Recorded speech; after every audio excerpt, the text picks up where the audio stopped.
আজ শুক্রবার, আমার তো নিরামিষ থালি। আজকে যেটা বানালাম আপনাদের সাথে শেয়ার করে দিই। আজকে নিরামিষ থালিতে একটু বানিয়েছিলাম কুমড়োর ধোকা। দেখুন তো কেমন লাগে। ভালো লাগলে অবশ্যই একটু লাইক কমেন্ট করবেন। কুমড়োগুলোকে এভাবে গ্রেট করে নিলাম। কুমড়োটা ভীষণ ভালো জানেন, খুব মিষ্টি। অল্প রেখেই দিয়েছিলাম যে নিরামিষের দিন একটু ধোকা বানাবো।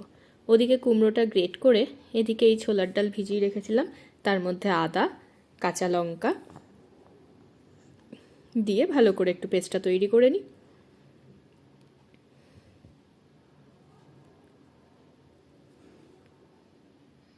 কার কার জানা আছে কুমড়োর ধোকা বানানো? বেশ লাগে কিন্তু, তাই না? যারা জানেন না একবার নিরামিষে বানিয়ে খেতে পারেন। আর গ্রেভিটা আপনি তো আপনার পছন্দ মতো বানাতেই পারেন।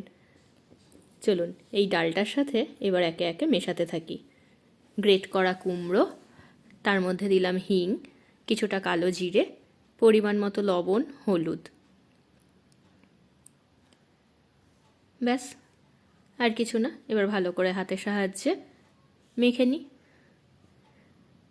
যতটা সম্ভব একটু ভালো করে মাখলে তাহলে বেশ ভালো হয়।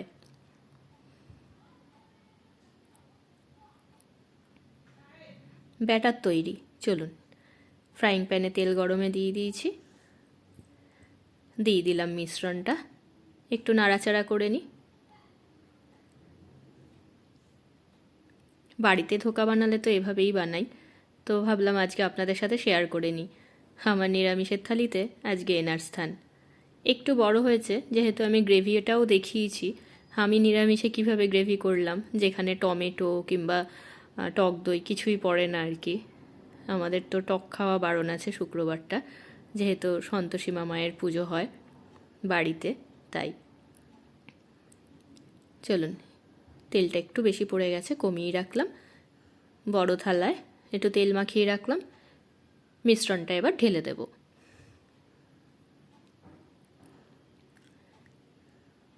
বেশ গরম, তাই সাবধানে করতে হবে। খুন্তিটার সাহায্যে ভালো করে একটু ট্যাপ ট্যাপ করে বসিয়ে দিই।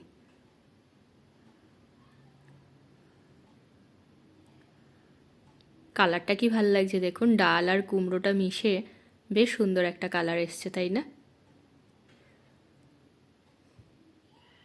সেট হয়ে গেল। কিছুক্ষণ রেখে আমি এটা নিয়ে নিয়েছি। এটার সাহায্যে এবার ছোট